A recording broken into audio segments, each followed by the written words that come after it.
Hello साथियों, नमस्कार। स्वागत है आपके अपने यूट्यूब चैनल हरिमोहन जी के ट्रिक पर। साथियों, कैसे हो? मैं आशा करता हूँ अच्छे होंगे, स्वस्थ होंगे, अच्छे से पढ़ रहे होंगे। साथियों, आज का हमारा टॉपिक रहेगा राजस्थान का सामान्य परिचय। इसमें राजस्थान की सामान्य जानकारी मिलेगी।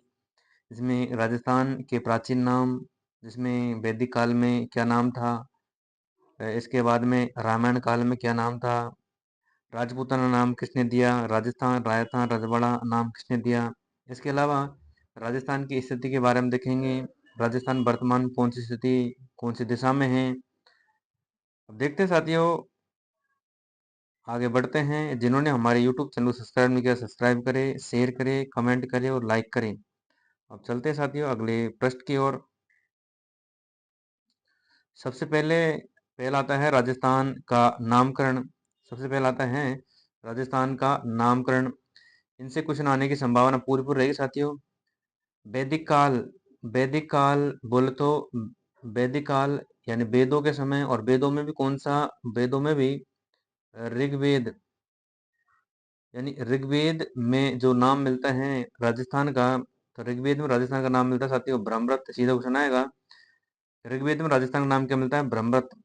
वाल्मीकि द्वारा रचित रामायण, यानी वाल्मीकि द्वारा कौन सी पुस्तक रचित की है? रामायण। रामायण में राजस्थान का नाम क्या लिया है? मरुकांतार। मरुस्थल होने के कारण वाल्मीकि ने जो पश्चिमी राजस्थान में थार मरुस्थल का होने के कारण, मरुस्थल होने के कारण इसका नाम मरुकांतार दिए हैं। अगला नाम आता है साथियों राजपूताना। राजपूताना किसके द्वारा दिया गया? तो राजपूताना मौखिक प्रयोग, यानी राजपूताना शब्द का मौखिक प्रयोग प्रथम बार 1800 ईस्वी में जॉर्ज थॉमस द्वारा किया गया। यानी सीधा क्वेश्चन आएगा कि राजपूताना शब्द का मौखिक रूप से प्रथम बार प्रयोग किसके द्वारा किया गया? तो जॉर्ज थॉमस द्वारा।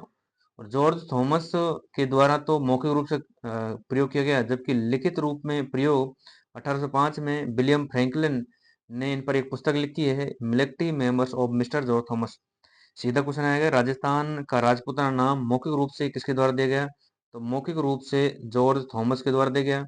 इसके अलावा लिखित प्रमाण मिलते हैं 1805 में विलियम फ्रैंकलिन ने एक पुस्तक लिखी है जॉर्ज थॉमस पर, military members of George Thomas, जिसमें राजपूताना नाम मिलता है। और चलते साथियों अगले प्रश्न की ओर। अगले प्रश्न पर है राजस्थान का नाम, अगले प्रश्न पर है राजस्थान के नाम रजवाड़ा, राजस्थान, रजवाड़ा, राजस्थान। राजस्थान का नाम राजाओं के स्थान के आधार पर राजस्थान या राजस्थान पड़ा है। राजस्थान का नाम रजवाड़ा पुरानी भैयों के आधार पड़ा है। और राजस्थान नाम सबसे प्राचीन नाम राजस्थान, अगर शिलालेख में पूछे तो शिलालेख खीमल माता मंदिर बसंतगढ़ सिरोही, जो 625 ईस्वी का है, 625 ईस्वी का या 682 विक्रम संवत का है, जिसमें राजस्थान द्वितीय नाम से शब्द मिलता है। जबकि राजस्थान, रजवाड़ा, राजस्थान नाम सबसे पहले शब्दों का प्रयोग कर्नल जेम्स टोड ने किया। और कर्नल जेम्स टोड ने इन्होंने अपनी पुस्तक the annals and antiquities of Rajasthan में किया है। कर्नल जेम्स टोड, जिन्हें घोड़े वाले बाबा के नाम से जाना जाता है। कर्नल जेम्स टोड, जिन्हें घोड़े वाले बाबा के नाम से जाना जाता है। इसके अलावा इसके अलावा ये राजस्थान नाम ये पहली बार किसी पुस्तक में मिलता है, तो मोनोड नैन्सी, इनकी पुस्तक ही नैन्सी ख्यात, इसमें राजस्थान शब्द का प्रयोग किया गया। इसके अलावा बीरभान, इनकी पुस्तक है राजरूपक। इन पुस्तकों में राजस्थान शब्द की जानकारी मिलती है, यानी इन शब्दों में प्रथम बार राजस्थान शब्द का प्रयोग किया गया। अब चलते हैं साथियों अगले प्रश्न की ओर। अगला प्रश्न है एकीकरण के दौरान, यानी एकीकरण के दौरान राजस्थान नाम सर्वप्रथम जिस चरण में आया, तो उसका नाम है राजस्थान एकीकरण का द्वितीय चरण, जिसे 25 मार्च 1948, उसका नाम था पूर्व राजस्थान संघ। पूर्व राजस्थान की रियासतें थी, जिसमें राजस्थान एकीकरण का द्वितीय चरण, पूर्व राजस्थान संघ में राजस्थान शब्द का पहली बार प्रयोग एकीकरण के द्वितीय चरण में किया गया है। राजस्थान दिवस, साथियों राजस्थान दिवस 30 मार्च को मनाया जाता है। 30 मार्च 1949 को 30 मार्च 1949 को 30 मार्च 1949 एकीकरण के दौरान चतुर्थ चरण में बृहद राजस्थान, चतुर्थ चरण का नाम था बृहद राजस्थान, यानी बृहद राजस्थान, चतुर्थ चरण का नाम था बृहद राजस्थान। बृहद राजस्थान में बड़ी बड़ी रियासतें हैं, जयपुर, जोधपुर, बीकानेर, जैसलमेर शामिल होने के कारण उनकी तिथि को याद करते हुए 30 मार्च को राजस्थान दिवस मनाया जाता है। अगला आता है राजस्थान दिवस को वैधानिक मान्यता एकीकरण के छठे चरण 26 जनवरी 1950 को, यानी एकीकरण के छठे चरण में राजस्थान शब्द को संवैधानिक मान्यता 26 जनवरी 1950 को दी। 26 जनवरी 1950 को साथियों राजस्थान के छठे चरण में इसके नाम को संवैधानिक मान्यता मिली, जबकि 26 जनवरी 1950 को हमारा देश का संविधान लागू हुआ। अगला था राजस्थान का वर्तमान स्वरूप, जो हम देखते हैं वो 7वें चरण में 1 नवंबर 1956 को आया था। 7वें राजस्थान एकीकरण 7 चरणों में हुआ, जो 18 मार्च 1948 से लेकर 1 नवंबर 1956 के बीच में चला था। अब चलते साथियों अगले चरण की ओर।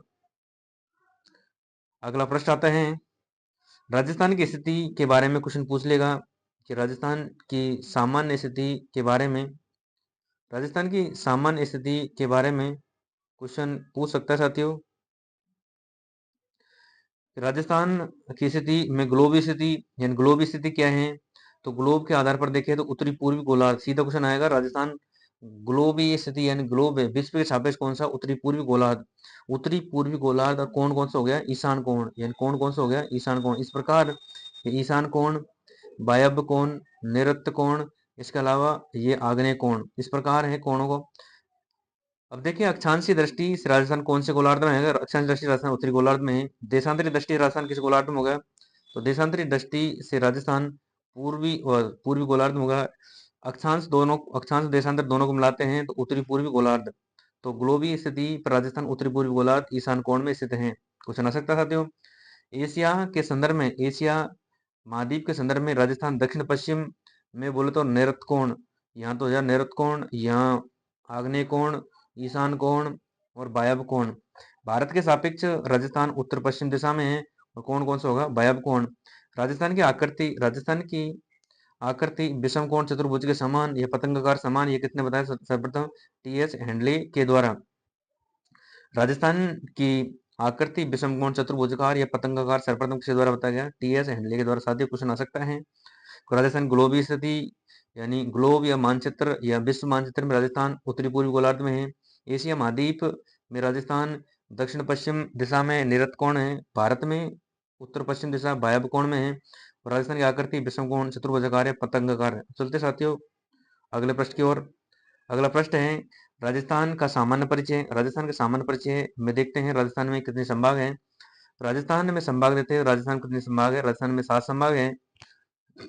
राजस्थान में जिले कितने हैं, राजस्थान जिले 41। राजस्थान विधानसभा सीट कितनी है, राजस्थान विधानसभा सीट 200। राजस्थान लोकसभा सीट कितनी है, 25। राजस्थान में राज्यसभा सीट कितनी है, 10। राजस्थान की राजधानी कब है, जयपुर। राजस्थान की जनसंख्या 6,85,48,437, जो देश में कौन से स्थान पर है, 7वें स्थान पर। साथियों 2014 एकीकरण 2014 तेलंगाना राज्य बना, उसके बाद राजस्थान देश में 7वें स्थान पर है। 2014 से पहले राजस्थान देश में 8वें स्थान पर था। राजस्थान की कुल स्थलीय सीमा की लंबाई 520 किलोमीटर है। इसके अलावा राजस्थान की अंतर्राष्ट्रीय सीमा, इसकी लंबाई 1070 किलोमीटर है और अंतर्राज्यीय सीमा की लंबाई कितनी, 4850 किलोमीटर है। ये साथियों कैसा लगा हमारा टॉपिक, हमारे यूट्यूब चैनल हरिमोहन जी के टेक को सब्सक्राइब करें। साथियों पढ़ते रहे, ऐसे शॉर्ट टॉपिक्स देखने के लिए हमारे यूट्यूब चैनल को सब्सक्राइब करें, शेयर करें और कमेंट करें। धन्यवाद साथियों।